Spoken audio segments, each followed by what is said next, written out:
Aloha. Wonderful job today, Dani. The one thing I wanted you to see is when we're playing a major, we could also find its relative minor very quickly.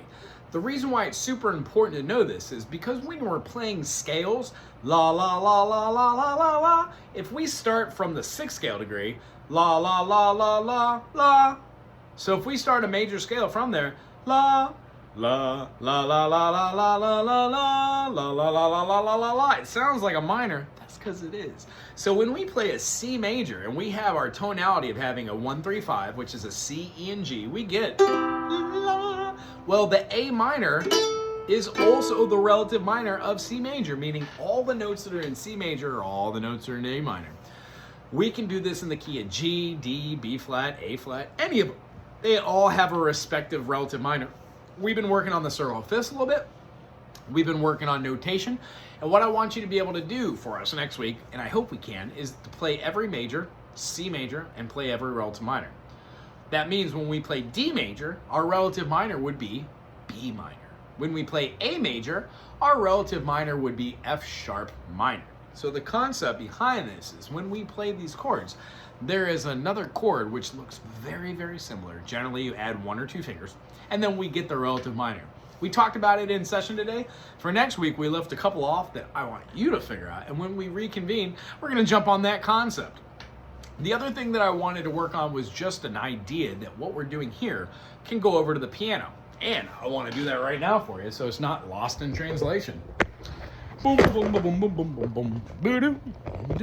Sorry about the wobbliness. Okie dokie. So here we go. When we go to play a chord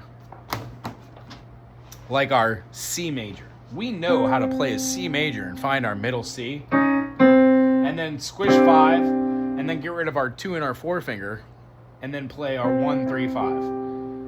One of the things we also know is in between our 12 chromatic notes,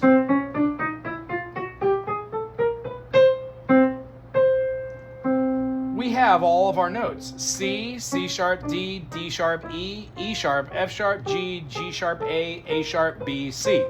If we go down, we call some of those sharps flats, like C, C flat, B flat, A flat, G, G flat, F flat, E flat, D flat, and C. But rest assured, E sharp is an F natural. When I say C flat, that's just a B note. Cool? So when we have a 1-3-5, it's a triad. When we add any other note like a 6th, we would call it a C6. C, E, G, A. 7 chords have either a minor 7 or a major 7. So a C, E, G, and a major 7 makes it a C major 7, opposed to a C dominant 7 or a C7. We can even make it a C minor with a minor tonality, but it's still part of our chord structure. So the reason why we learn all 12 notes is so we can learn 7 notes. C, D, E, F, G, A, B, C. C sharp, D sharp, E sharp, F sharp, G sharp, A sharp, B sharp, C sharp. D, E, F sharp, G, A, B, C sharp, D. D sharp. We could go on and on and on. The reason why we do that is that technically gets our hands really warmed up here, but it does the same thing for our ukulele hand. So if we're capable of doing chords over here on this hand and on our ukulele, it's great to know them for being the same thing. So in one of our songs, like, let's see, what we're doing, D minor, what you gonna do with a drunken sailor? What you gonna do with a drunken sailor? What you gonna do with a drunken sailor early in the morning? Put him in the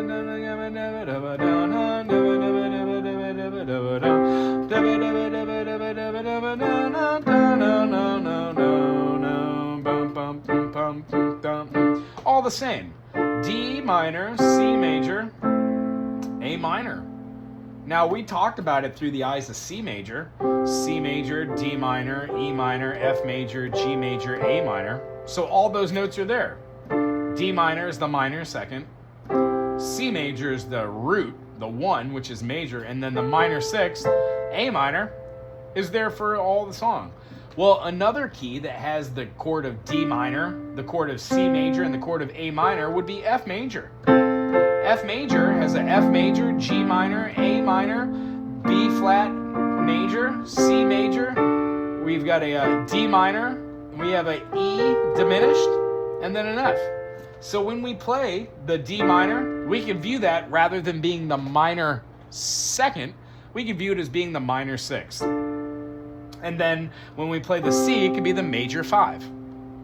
And then when we go to the A minor, that would be the minor 3.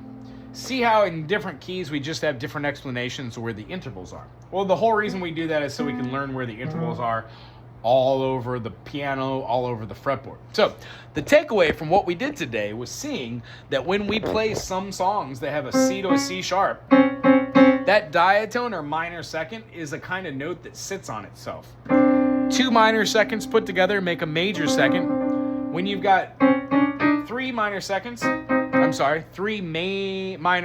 yeah, you get a minor third.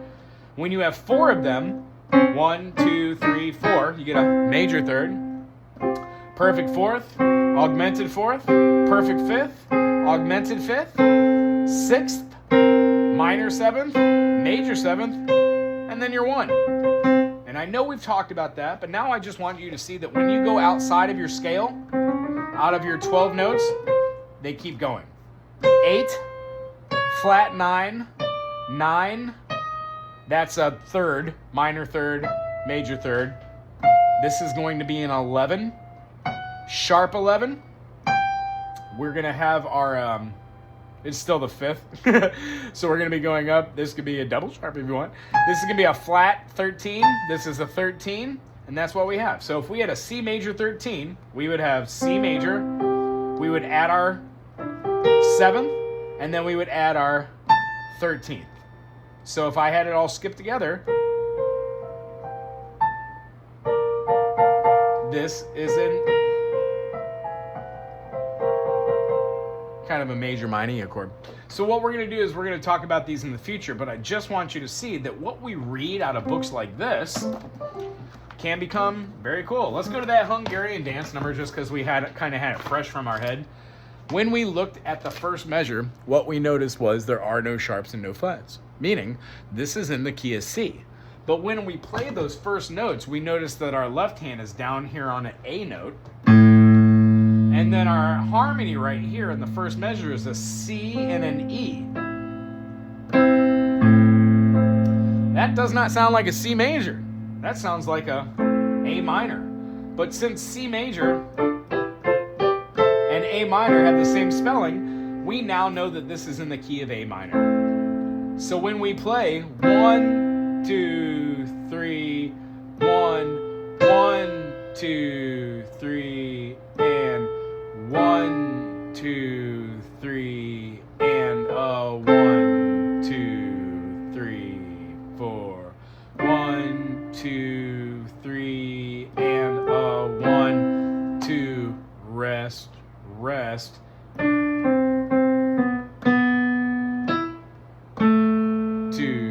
3, rest. When we go through the process of reading the notes up here like we did in practice today, they make sense grammatically. The reason why there's an accidental here, the G sharp, in the third measure, is because in the key signature, there is not a sharp. Meaning, if we played this harmony right here, rather than having a G sharp, it would have been a G natural if I did not read, and it would sound different. 1, 2, 3.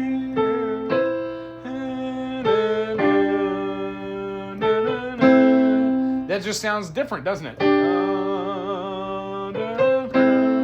And it's fine, it just doesn't have the same gravitas as... Oh, that's beautiful. So, the reason why we learn to play notes in a certain way is because they do make sense. And our eyes are being able to see notation on the treble clef and the bass clef, which gives us our triads. That's all we're going to be working for in this next week. It's good seeing you. Until next week. Aloha.